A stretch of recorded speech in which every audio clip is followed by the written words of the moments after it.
bimbingan-bimbingan santai aja lah ya tentang kerja praktek ini nih.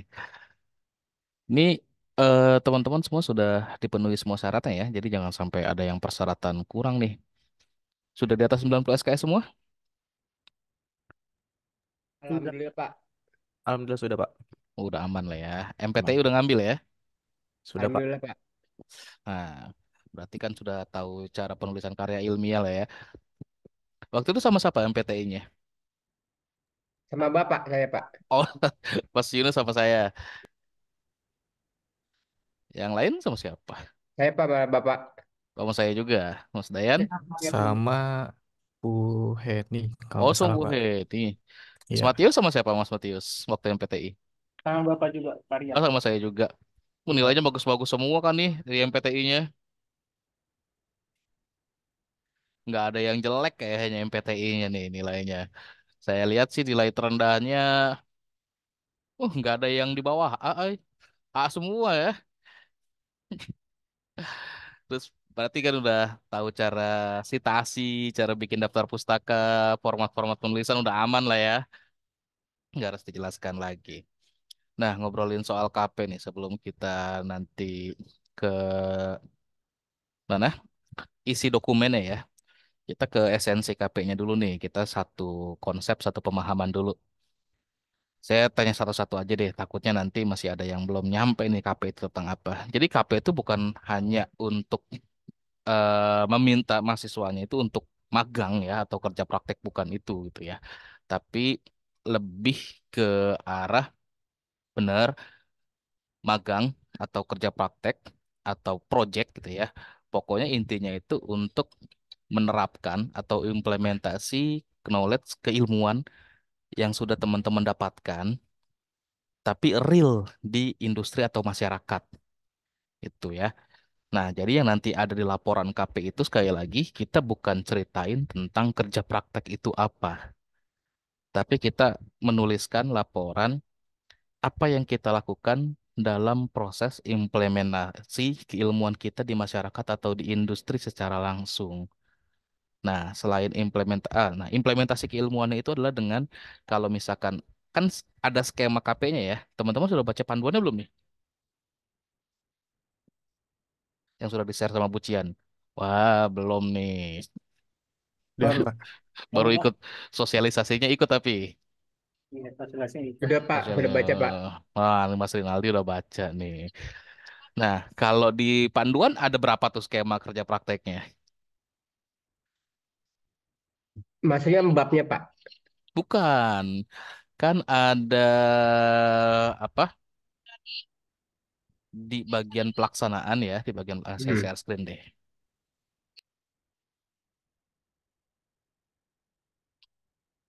Nah, di bagian ini kan panduannya nih ya. Nih panduannya udah download ya. Ada di kerja praktek. Nah, ini kan ada sosialisasi di paling awal nih, paling awal di share sama Bucian. Jadi ada buku pedoman kerja praktek yang kalau di-download ini bentuknya atau inilah bukunya sebagai pedomannya. Terus kalau kita lihat isinya, ini ada deskripsi kerja praktek, tujuan, manfaat, dan lain-lain. Itu nanti saya ringkas aja.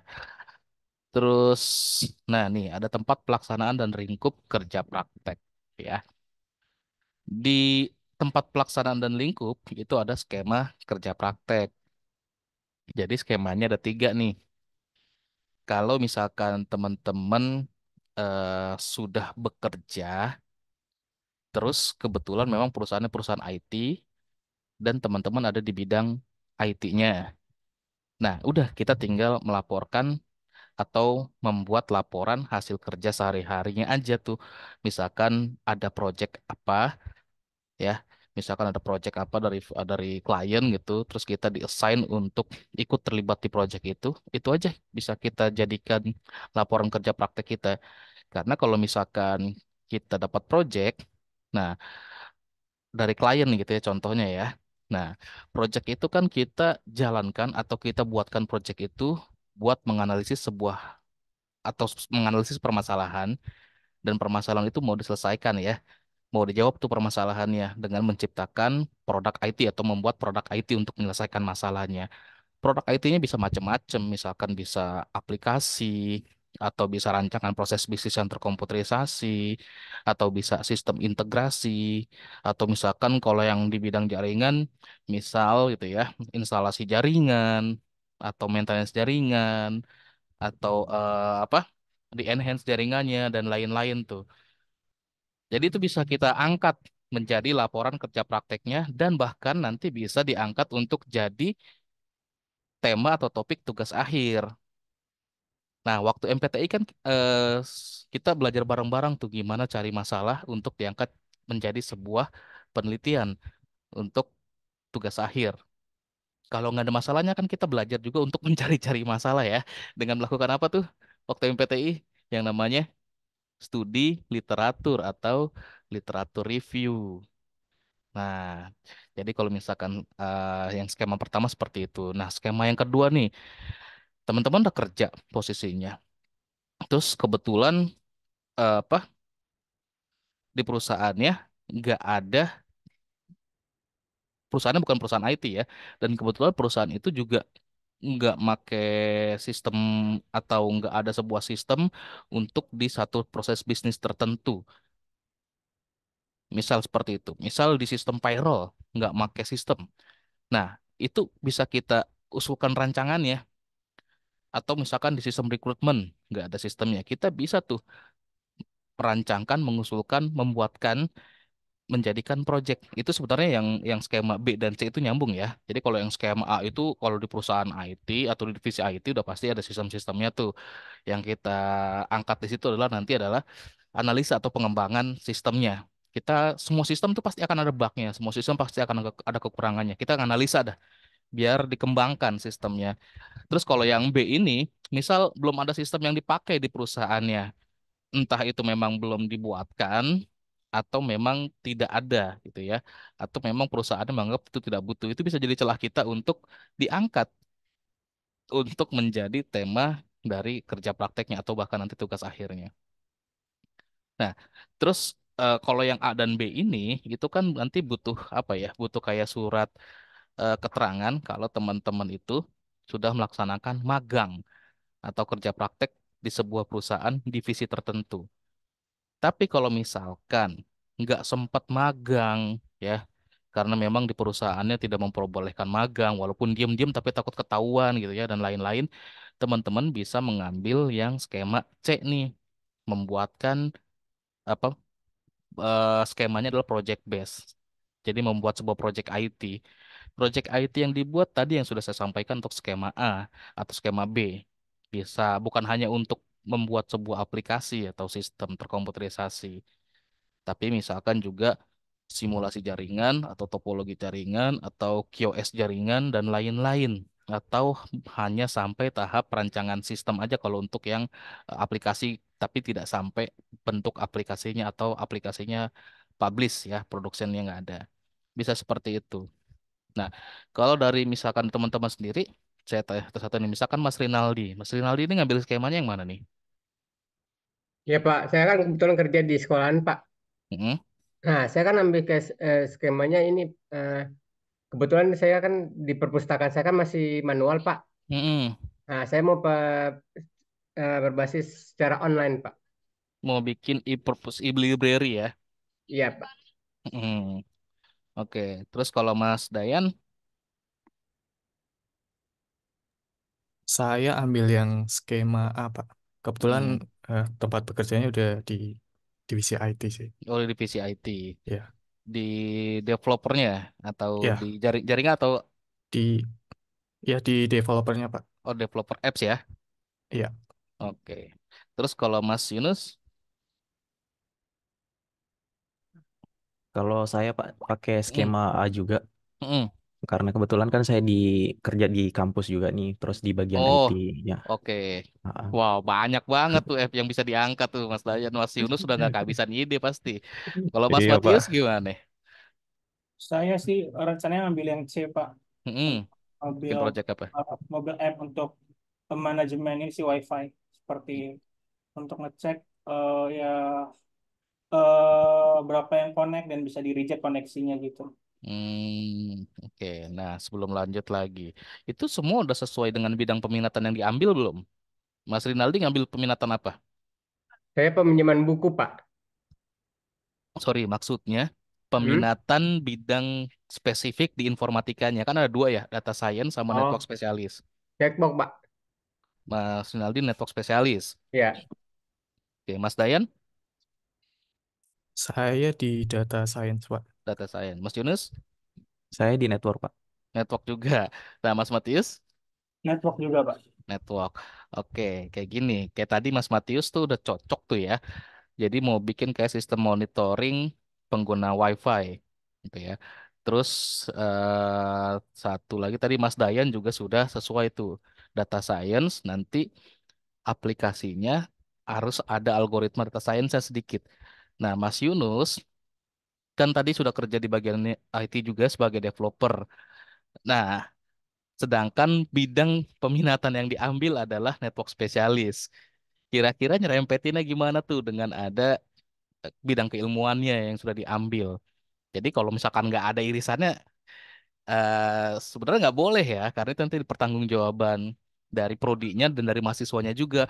Kok nih mahasiswanya ngambil bidang peminatannya network, tapi kerja praktek tugas akhirnya ke arahnya bukan network nih, data science itu. Nah, itu nanti diaudit jadi temuan Mas Yunus. Jadi kita harus coba sedikit belokin nih. Nah, sama nih hal dengan Mas Rinaldi. Kan sudah ngambil bidang peminatan network spesialis. Kenapa nggak ngambil tema yang berhubungan dengan network spesialisnya? Kalau di sekolahan gitu ya, sama kayak Mas Matius nih, manajemen bandwidth-nya itu mungkin bisa diangkat tuh. Atau merancang sebuah topologi jaringan untuk sekolahnya. Kayak gitu.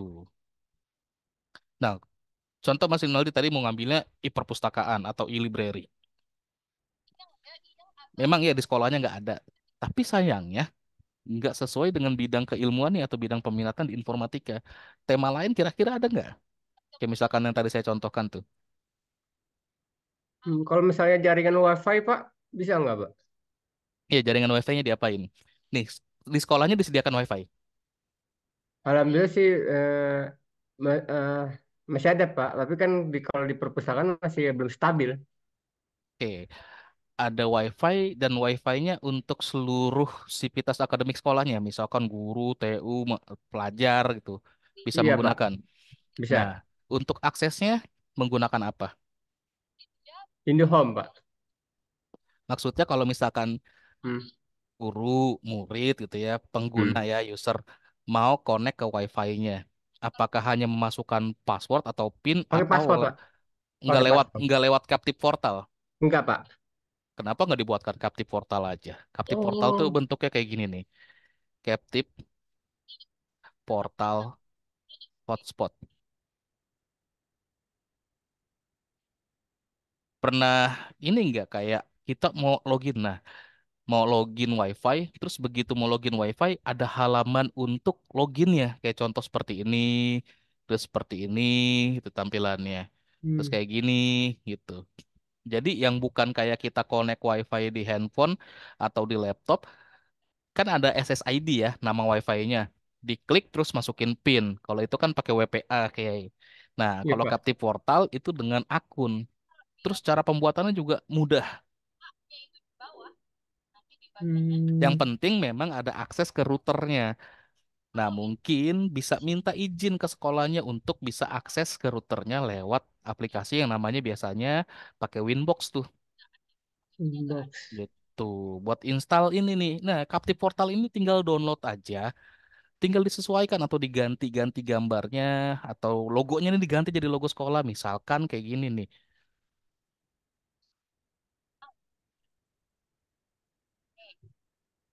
download template Captive Portal. Banyak banget tuh. GitHub ada, di Captive Omnivista juga ada. Contoh misalkan di GitHub kita lihat nih, formatnya ini HTML Pak Rinaldi Hmm. gitu ya. Ini juga ada cara untuk apanya nih tuh. Tergantung dari ininya ya, ada yang memang pakai Winbox contohnya. Terus ada juga yang dari controller controller si access point ya, alat untuk nge-broadcast sinyal WiFi-nya. Nah, nanti tinggal diakses aja atau tinggal dicari-cari aja ya. Nah, ini contohnya nih udah lengkap banget nih caranya. Ini bisa kita masukkan ke laporan kerja prakteknya. Atau misalkan mau cari yang bahasa Indonesia nih. Cara install template captive portal. Banyak banget. Kita tinggal cari aja. Misalkan cara install captive portal dengan Winbox. Nah, itu banyak banget. Tutorial cara mengganti template login Mikrotik tuh. Nah, kalau yang IndiHome berarti cara install template captive portal IndiHome. Nah, IndiHome dengan Winbox nih. Biasanya kita nambahin perangkat satu lagi. Hmm. Tapi kalau misalkan kita dapet aksesnya juga bisa-bisa aja ya. Ini contoh misalkan saya buka. Nah, ini ada cara-caranya nih. Nah, nanti tampilan Captive portalnya kalau usernya mau login, contoh seperti ini, misalkan masukin kode voucher atau masukin eh apa akun untuk bisa akses internetnya. Contoh nih dari Shark WiFi kita lihat. Aplikasi login WiFi tamu, Captive portal, hotspot login.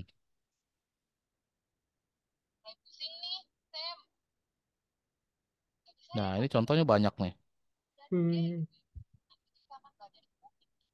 Nah, ini yang mau dilakukan sama Mas Matius ya. Saya ini sih Pak. Oh, manajemen bandwidth-nya ya Iya, di Winbox-nya. Mas Matius pakainya Winbox-nya atau controller ininya? Apa controller si access point ya? Kayak contohnya saya kan pakai IndiHome juga nih. Nah, ini kan kalau pakai IndiHome kan manajemen. Oh, kok salah? Lah, lah, lah, lah, lah. Saya salah. Bentar. Loh. Oh, nanti saya salah. Saya lupa lu. Kayaknya passwordnya ada yang ganti nih. Kalau user. Nah, kalau user doang ya. Dari user doangnya kan ketahuan nih siapa yang lagi connect kan. Nah, ini kan contohnya SSID atau hotspotnya saya namanya ini nih. Terus ini yang lagi connect-connect nih kan. Kita juga bisa batasin ya atau kita bisa remove ya. Adanya di halaman admin sini. Vendornya apa Mas Matius di itunya? di routernya ya. Oh, mau pakai router ya? Iya router. Berarti pakai Winbox ya? Ya Winbox. Tapi sih masih ini sih Pak, masih di risk dulu lagi juga. Kenapa Dari kenapa sorry?